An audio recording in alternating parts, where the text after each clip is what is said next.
Hello दर्शक मित्रों, तमारू तो फूडी शो में स्वागत है। आज આપણે સ્વીટ પોટેટો ચાટ બનાવવા જઈ રહ્યા છે। તો ચાલો શરૂઆત કરીએ।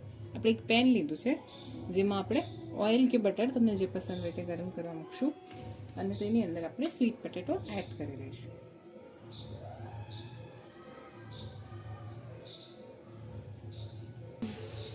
હવે આપણે સ્વીટ પોટેટો એડ કરી લીધા છે। હવે આપણે તેને શેલો ફ્રાય કરીશું।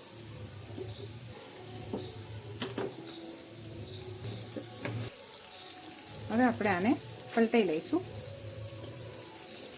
અને આપણે બધાને જ આપણે આ રીતે શેલો ફ્રાય કરી લઈશું।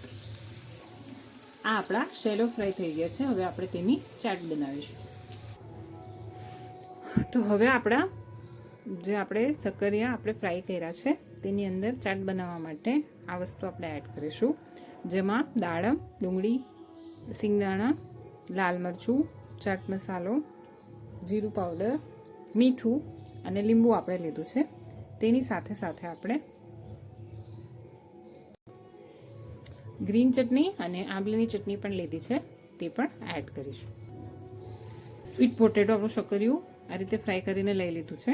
હવે આપણે તેમાં ક્રન્ચીનેસ માટે પીનટ એડ કરીશું।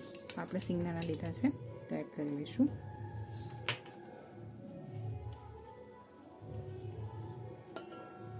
આ ડુંગળી જેટલી પસંદ હોય તેટલી તમે એડ કરી શકો છો।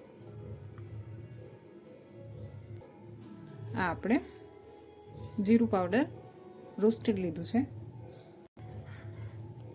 સ્વાદ અનુસાર લાલ મરચું પાવડર, આ ચાટ મસાલા પાવડર,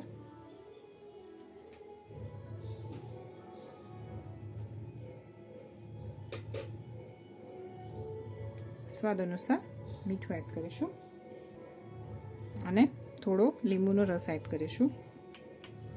હવે આપણે તેની સાથે સાથે આ આંબલીની ચટણી,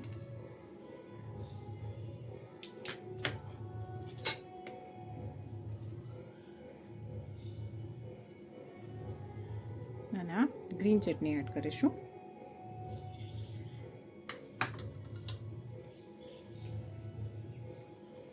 હવે આપણે દાડમના દાણા એડ કરીશું અને આ બધી જ વસ્તુ હવે આપણે એક સ્પૂનની મદદ વડે મિક્સ કરી લઈશું।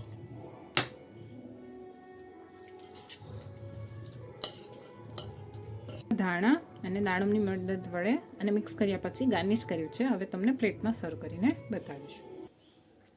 સ્વીટ પોટેટો કે સક્કરિયાની ચાટ તૈયાર છે। આપણે તેને ઉપરથી પણ ડુંગળી, ધાણા અને દાડમના દાણા વડે ગાર્નિશ કરી છે। Thank you.